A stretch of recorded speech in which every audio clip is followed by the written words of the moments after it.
මැයි දින පෙළපාලියක් නැහැ මැයි රැලියක් විතරයි තියෙන්නේ. අපි එක්සත් ජාතික පක්ෂයටත් ආරාධනා කරනවා අපේ මැයි රැලියට විශේෂයෙන්ම සමගි ජන බලවේගයේ නායක සජිත් ප්‍රේමදාස මැතිතුමා වුන්ට ආරාධනා කරાવી. දැන් ගම් ඇතුලේ SJB එකේ කට්ටිය සමගි ජන බලවේගයේ කට්ටිය UNP කට්ටිය ඔක්කොම චූන් වෙලා ඉන්නේ. ආණ්ඩුවේ බය ඒකනේ. දැන් ආණ්ඩුව අපි දන්න තරමට කලින් තැන් 3ක තියන්න හැදුවා. හරිද? තැන් 3ක තියලා පෙන්වන්න හැදුවා සමගි ජන බලවේගයේ මැයි රැලියක් කරන එක නෑ කියලා ඉවරලා ඒගොල්ලෝ ඕන දෙයක් කරුවත් මිනිස්සු ඒගොල්ලොත් තමයි ඉන්නවා කියලා. අපි මැයි රැලිය සංවිධානය කරන්න ගත්තාම දැන් ඒගොල්ලන්ට තේරලා තියෙනවා දැන් ආරක්ෂක නිලධාරීන් දාලා හොයනවා මේ අපිට කොච්චරක් එනවද ලංකාව පුරාම ගේනවද බස් කීයක් එනවද කින්දමන්ද කියලා. ඒ කරලා ඒගොල්ලෝ උපක්‍රමයක් වශයෙන් මේ දිස්ත්‍රික්ක 25ම මැයි දිනේ සමරනවා කියලා තමයි ආරංචිය. මේ කොළඹ මහරගම බෝගාගාව ස්ටේජ් එකක් ගාලා ඉවර වෙලා එතන කාපාක් එක 1000ක් දැම්මම පිරෙනවා. පාර දෙපැත්තම වහලා පෙන්වන්න පුළුවන් ඩ්‍රෝන් ෂොට් එකක් ගන්න තව 1000ක් දැම්මම 2000ක් දාලා කරන්න පුළුවන්. එක්සත් ජාතික පක්ෂයේ ඉඳ කියන්නේ බෑ. ඔය පින්කම් කරනවා කිව්වා සිල් ගන්නවා කිව්වා සිල් පවාරණය කරනවා ඔබතුමාලගේ නෑ ඒ එක්සත් ජාතික පක්ෂයේ ඒගොල්ලෝ පක්ෂයක් විදිහට කරන දේවල් කරાવી. අපි එක්සත් ජාතික පක්ෂයට ආරාධනා කරනවා. මොකද මේ ආණ්ඩුව පෙරලන්න ඕන කියලා. මොකද මේ වාමාංශික ආණ්ඩුව වාමාංශික වෙස්මුණු දාගත්තු මේ වංචාවෙන් බොරුවෙන් හීන ලෝකවලට මිනිස්සුන් ගෙනිවිලා නන්නත්තර කරලා අනාථ කරලා තියෙන ආණ්ඩුව පෙරලලා දක්ෂිණාංශික ආණ්ඩුවක් ගේන්න ඕන කියලා ඉවරලා ගමේ ඉන්න එක්සත් ජාතික පාක්ෂිකයෝයි මේ සමගි ජන බලවේගය අයයි ගේ දැඩි උවමනාව තියෙන නිසා වාමාංශික ආණ්ඩුව පෙරලනකොට වාමාංශික තීන්ත ලේබල් වැඩිච්ච ආණ්ඩුව නෙමෙයි ඉන්නේ දක්ෂිණාංශික ආණ්ඩුව. ඒ නිසා දක්ෂිණාංශික කඳවුරේ උරුමකාරයෝ ඉන්නේ එක්සත් ජාතික පක්ෂයයි සමගි ජන බලවේගයයි. ඒ නිසා අපි ඔවුන්ටත් ආරාධනා කරන ඔවුන්ගේ දායකත්වල ගමේ UNP කාර්යෝ ටික ෆුල් චූන් වෙලා ඉන්නේ. දැන් රැළිය තියෙන තැන වේලාව මාලිගාවත්ත PD සිරිසේන මේ ක්‍රීඩාංගණය තමයි තියෙන්නේ. අපි ඔබතුමන්ලාට බලාපොරොත්තු වෙනවා මේ හෙට ඉඳලා දැවැන්ත ප්‍රචාරක ව්‍යාපාරයක් කරහා මේ රටේ ජනතාව දැනුවත් කරන්න. ඒ වගේම පුරවැසි සහභාගීත්වයක් ආණ්ඩු විරෝධයකට අවශ්‍යයි කියන එක ඒ ප්‍රචාරක ව්‍යාපාරයත් එක්ක තේරුම් ගන්න පුළුවන් වේවි. විශේෂයෙන්ම මිනිස්සුන්ව කරන් බිල 3කින් අඩු කරනවා කියලා අන්දලා නේද? තෙල් මිල නැවෙම්බාන ගන්න දෙනවා කියලා අන්දලා ආපු ගමන් පළවෙනි ආයවැයෙන් ආහාර අධ්‍යාපන සෞඛ්‍ය වැඩබද්ද බිඳුවට ගේනවා කියලා. ඒ කියන්නේ කෑම මිල අඩු කරනවා, බෙහෙත් මිල අඩු කරනවා, පෑන් පන්සල් පොත්පත්වල මිල අඩු කරනවා කියලා අන්දලා ජීවන වියදම සම්පූර්ණයෙන්ම මේ අඩු කරනවා කියලා අන්දලා අද මේ රටේ ජනතාවගේ 3න් 1ක් ලෝක බැංකුව වාර්තාව අනුව දරිද්‍රතා රේඛාවෙන් පල්ලෙහාට ගිහිල්ලා තියෙනවා. හරිද? ඒතර මිනිසුන්ට කන්න බොන්න නැහැ. හරිද? අමාරුවෙන් ජීවත් වෙන ළමයි ඉස්කෝලේ යන ප්‍රමාණය වැඩිලා තියෙන. ඒ නිසා තමන්ව ඇන්දුවාට විරුද්ධව හරිද 76 වසරක සාපේකී ඉඳලා මේ අවුරුදු 77න් හොඳටම ඇන්දිච්ච හොඳටම පරිප්පු කන අවුරුද්ද බවට අර 76 නෙමෙයි තිබ්බේ 77. මොකද හේතුව දැන් පෙර ආණ්ඩුවල හොරකම් සිදු වෙලා ඇති. හැබැයි පෙර ආණ්ඩුවල හිටපු කට්ටිය වැඩ කරලා තමයි වංගුවක් දාලා තියෙන්නේ. මේ කට්ටිය වංගුව තමයි කල්පනා කරන්නේ. මොකද මේගොල්ලන්ට ලොකු දේවල් බෑ. එයාපෝට් හදනවා වගේ අධිවේගී මාර්ග හදනවා වගේ මහා පරිමාණ සංවර්ධන ව්‍යාපෘති ගේනවා වගේ විදේශ රටවල් වලින් ආධාර ගේනවා වගේ බෑ. එහෙම ගේන්න බෑ. දැන් මම ඔබතුමාට උදාහරණයක් කියන මගේ ආසනේ ලෝ ලෙවල් පාර හදන්න ඔපෙක් අරමුදලේ මම ගෙනාවා. ණය නෙමෙයි ආධාර. මිලියන 3500ක්. එහෙම ගාණක් මේ ආණ්ඩුවේ ඉන්න ජනාධිපතියටවත් ගේන්න බෑ. හරිද? ඒගොල්ලන්ට පුළුවන් පිටකොටුවේ ලැට් එකක් හදලා පාට ටිකක් ගහලා පිටිපස්සේ දැලක් ගහලා ලොකු වැඩක් කරා වගේ පෙන්වන්න. හරිද? නේ? එක වැඩක් හරියට කරන්න බෑනේ. ශ්‍රී ලංකා කියලා පටන් ගත්තා. ලත්තනම ලොප්. හරිද? අර කයියයි මේ බුංගඳයි තමයි තියෙන්නේ මේගොල්ලන්ගේ නේද? ඉතින් ඒ නිසා මේ අපිට පැහැදිලිව කියන්න තියෙන්නේ පුරවැසි සහභාගීත්වය අවශ්‍යයි. මේ 70 අවුරුද්ද ඇතුළත හොඳටම ඇන්දිච්ච හොඳටම රවට්ටපු හොඳටම පරිප්පු කන බැට කන අවුරුද්ද බවට දැන් ගෙවල් ඇතුලේ ඉන්න අම්මලාගෙන් අපි අහනවා ඔබ ජෙන්සි පරම්පරාවේ තමන්ගේ දරුවන්ටගේ බලපෑමට යට වුණා. අද ඒ දරුවෝ නිහඬයි නේද? ඔවුන්ගේ අනාගතේ කෑවේ 76 අවුරුද්ද ඇතුළත කිව්වා. මේ අය හිටියොත් මේ උන්ට අනාගතයක් නැහැ කිව්වා. ඔවුන්ගේ අනාගතය සුබවාදී කරන්න අම්මට තාත්තට බලපෑම් කරා මේ අනුර දිසානායකට ඡන්ද දෙන්න කියලා. තාත්තා දුන්නේ අම්මා නම් දුන්නා නේද? අද අම්මටත් කරන්න ගන්න දෙයක් නැහැ. දරුවා අය ගැන හීම් වචනයක් නැහැ. දරුවට දැනෙන ප්‍රමාණයත් අඩුයි. මොකද හේතුව අම්මයි තාත්තයි කන්න දෙනවනේ. අම්මා තමයි දුක් විඳින්නේ අනුරට ඡන්දෙත් දීලා. ඒ නිසා පුරවැසි සහභාගීත්වය මේ දූෂිත ආණ්ඩුවට විරුද්ධව අවශ්‍යයි. අපි ඒ නිසා අපේ තේමාව දාලා තියෙන්නේ පච මදිවට හොරු. නේද? පච කියලා ඇවිල්ලා තාමත් පච කියන හොරු බවටත් පත් වෙලා තියෙනවා. ඒ නිසා මේ දැවන්ත විරෝධය අපි ප්‍රකාශ කරනවා එදාට. මම ඉතින් පොයේ දවසේ ඉතින් බෞද්ධ රටක් Facebook බලකයින් ඔබතුමාලට දැඩි ප්‍රහාරයක් නෑ දැන් හැම දේශපාලන පක්ෂයක්ම එදාට මෙහෙම කරනවා. අපි එකක් කියන්න ඕන. සජිත් ප්‍රේමදාස මැතිතුමා සහ සමගි ජන බලවේගය කියන්නේ ආලේප කරපු බෞද්ධකම ගාගත්තු කට්ටිය නෙමෙයි. හරිද? සජිත් ප්‍රේමදාස මැතිතුමාගේ පියා රණසිංහ ප්‍රේමදාස මැතිතුමා තමයි බෞද්ධ කටයුතු අමාත්‍යාංශයක් ලංකාවේ පළවෙනි වතාවට නිර්මාණය කරේ. එතුමා තමයි දළදා මාලිගාවට රන් වියනක් හදලා දැම්මේ. හරිද? සජිත් ප්‍රේමදාස මැතිතුමා විහාරස්ථාන ගණනාවක් හදලා තියෙනවා.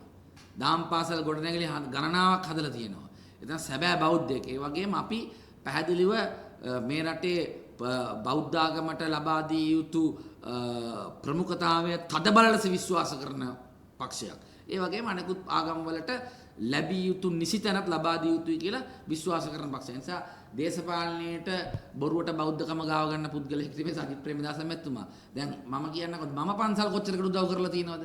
මම මාධ්‍ය නාලිකාවේ වැඩ කරද්දී හරිද? පොය දවසට මස් මාළු දැන්වීම් දාන එක නවත්තුවේ මම තමයි ඉස්සෙල්ලාම. මදුරු කොල්ලයක් දැක්වත් දාන්න දුන්නේ නැහැ. හරිද? පොය සජීව විකාශයක් බඩපත් කළ ප්‍රේම ගීතයන් එක නැවතුවේ මම ඉස්සෙල්ලාම.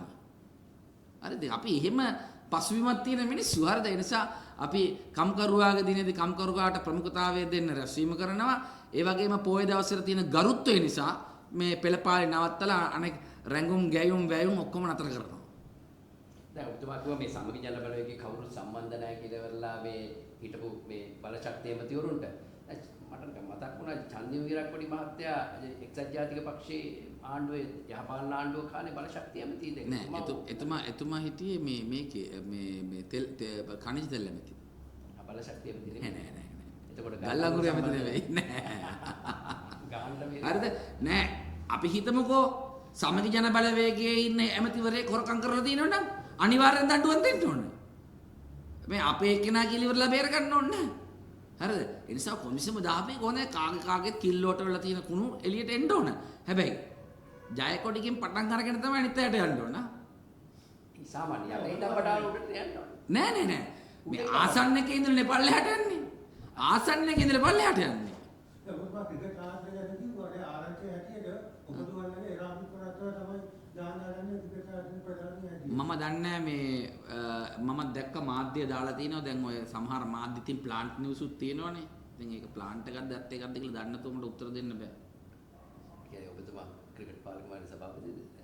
නෑ මේ රාන් වික්‍රමරත්න මැතිතුමා ගැන මේ දැන් ක්‍රිකට් පාලක මණ්ඩලයේ සභාපති ශම්මි සිල්වා තාම අයින් වෙලත් නෑ. එරාන් වික්‍රමරත්නතුමා පත් කරලත් නෑ. එරාන් වික්‍රමරත්න ශම්මි සිල්වා අයින් වුණාම එරාන් වික්‍රමරත්න මැතිතුමා පත් වෙනවා කියලා තිබ්බේ මාධ්‍යය. ඉතින් මාධ්‍යයේ සමහර වෙලාවට ප්ලාන්ට් උත් යනවානේ මේක ප්ලාන්ට් එකක්ද බොරුවක්ද ඇත්තක්ද කියලා මම දන්නේ නැහැ. ඉතින් ඔය ඉස්කෝලේ කාලේ තුමා ක්‍රිකට් ගහලා තියෙනවා මම දන්නේ නැහනේ. මම දන්නේ නැතුව මට ඒක ගැන උත්තර දෙන්න අමාරුයි. දැන් වසන්ත සමරසිංහ ඇමතිවරයා දෙරණ 308ට ඇවිල්ලා කිව්වා මේ විගණක වාර්තාවේ යම් පිළිගත හැකි කරුණුත් තියෙනවා පිළිගන්න බැරි කරුණුත් තියෙනවා කියලා. ඒ කියන්නේ ආණ්ඩුවේ විගණනය දෙන එකත් පිළිගන්නේ නැහැ වගේද? ලංකා ඉතිහාසයේ පළවෙනි වතාවට තමයි මේ රජයේ විගණකාධිපතිවරයාගේ වාර්තාව පිළිගන්න බෑ වගේ කතාවක් දාන්නේ.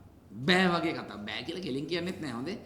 එහෙමනම් රාජපක්ෂ ආණ්ඩුවේ හෝ අනෙකුත් ආණ්ඩුවල සිදු වෙලා තියෙන හොරකම් වංචා සම්බන්ධව තියෙන විගණන වාර්තාත් ප්‍රශ්න කිරීමට අභියෝගයට ලක් වෙයි. නේද? දැන් ඒ දවස්වල කකුල උඩ දාලා හොල්ල කතා කරේ මේගොල්ලෝ ඒව පෙන්නගෙනනේ. විගණන වාර්තා කෙසේ වෙතත් කැබ් එකේ පිටිපස්ස තියෙන ෆයිල් වල තියෙන ඔක්කොම ඇත්තයි කියලා මේ කතා කරේ. ඉතින් විගණකාධිපති වාර්තාව කොහොමද අභියෝගයට ලක් කරන්නේ? විගණන වාර්තාව මම සම්පූර්ණයෙන්ම කියුවා. රජයේ විගණකාධිපතිවරයාගේ වාර්තාව සම්පූර්ණයෙන්ම කිව්වා.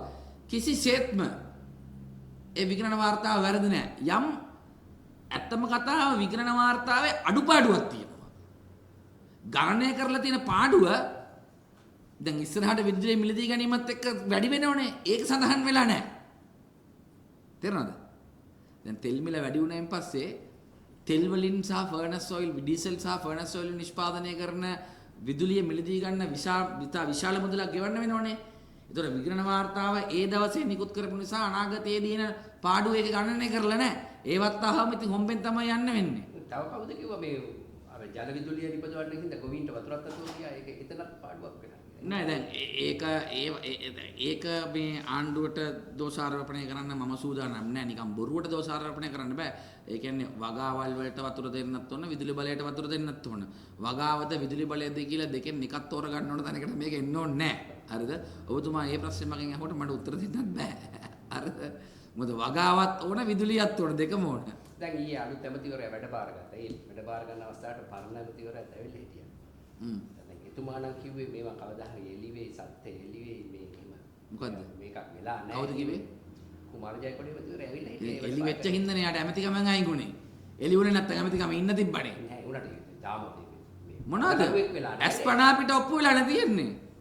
මොනවාද ඉතින් අපේ දැන් මහජන උපයෝගිතා කොමිසම සහ ලංකා විදුලි බල මණ්ඩලයකට අපේ කමිටුවට පාඩුව ගණනය කරලා දීලා තියෙනෝනේ. පළවෙනි නැවුනම් මේ පාඩුව මිලියන 8427යි කියලා. තාම මොනවද එළි වෙන්න තියෙන්නේ? ඔබතුමා මොකද්ද මේ කියන්නේ? මම මේ මෙතනටම ගෙනල්ලා පෙන්නුවනේ ඔබතුමාට වාර්තාව. හරි හරි දෙක. එතුමාම වැරදි කියලාද ලේකම්වරයා වැරදිද කියලා ඒක හරියට ලේකම්වරයා වරදින්නේ කොහොමද? ලේකම්වරයා වැරදි නම් ලේකම්වරයාත් වැරදියට අහු වෙන්න ඕන. නමුත් ඇමතිවරයාට ඍජුවක් කියනෝනේ. එයානේ. දැන් මම හැමදාම දෙනවනේ උදාහරණ. දැන් පියසෙන ගමගේ වෙහිනම් අත්තරන් කොට ගත්තේ කොහොමද? එතන අර්ජුන රණතුංගට නඩු දැම්මේ කොහොමද? පාඩු කරා කියලා ඉවරලා. ඒ නිසා මේ අර හොද ගන්නව බැරුවනේ ඔක අයින් කරේ. හොදලා අතුල්ලලා අර ගම් වල රෙදි හොදන්නේ මේ කළු ගලේ මෙහෙම උස්සලා ගහන්නේ. එහෙමත් කරලා බැලුවනේ. ඒත් හරියි නැතුවනේ අයින් වුනේ. ඉතින් එතන යන මම මොකටද උත්තර දෙන්නේ ඒකට? තමයි මේකට ඇමතුමා විතරද අයින් වෙන්නේ කැබිනට් එකක් කියන දොන්නක ගන්නවද? සාමූහික වාක්‍යීප යටතේ කැබිනට් එකට යම් වාක්‍යීමක් තියෙනවා. නමුත් ඍජුව වාක්‍ය කියන්න ඕන ඇමතිවරයා. දැන් ඔබතුමාලා කිව්ව අනුර එකතු වෙලා මේ වැඩේ කරා කියලා එහෙම චෝදනා නෑ. කවුද කිව්වේ? මේ මම කිව්වද? ගොඩක් කිව්වා. මම කිව්වද? අනුන් කියපුවා නෑ. අනුන් කියපුවා ගැන මගෙන් අහන්න එපා. අනුන් කියපුව ගැන මගෙන් අහන්න එපා. මම කියපුව ගැන අහන්න. හැබැයි දැන් පොඩි මේකක් තියෙනවනේ. දැන් කන්ටේනර් කේස් එක ආවහම විමල රත්නායකෙන් වරාය ගලවලා අනුර කරුණාතිලකට තමයි වරාය දෙන්නේ. ඊට පස්සේ ඒ කියන්නේ අනුර කුමාර ජනාධිපතිතුමා විමල්ව අයින් කරලා අනුර කරුණාතිලකට ඇමතිකම දෙන වරාය. ඊට පස්සේ අනුර කුමාර ජනාධිපතිතුමා කුමාර ජයකොඩි අයින් වුණාම එතනට ආයෙපත් කරනවා අනුර කරුණාතිලක.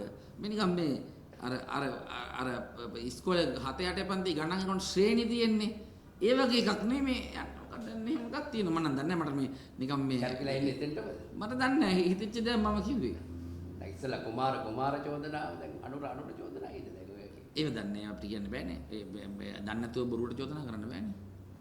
කොහොමද අලුත් ඇමතිවරයාගේ යමක් දැන් ඇමතිවරයෙක් අයින් කළා අලුත් ඇමතිවරයාට නිසියාකාරව කාර්යක්ෂම වැඩ කටයුතු කරලා මෙවැනි දූෂණ වංචා ඕකේ නොවේවා, විදුලි බිල වැඩි කරන්න නොපෙළඹේවා, ප්‍රමිතියෙන් ඉහළ ගල් අඟුරු ගෙනල්ලා විදුලි කපන එක නතර කරන්න එතුමාට හැකියාව ලැබේවා කියලා තමයි මගේ ප්‍රාර්ථනය. සුභපාදී ප්‍රාර්ථනය. අවංකවම මොකද රටට කෙලවල බලය ගැනීමේ කාලකන්ණි ආසාවක් තියෙන පුද්ගලයෙකෝ පක්ෂයක් නෙමෙයි අපි. හරි. බොහොම ස්තුතියි.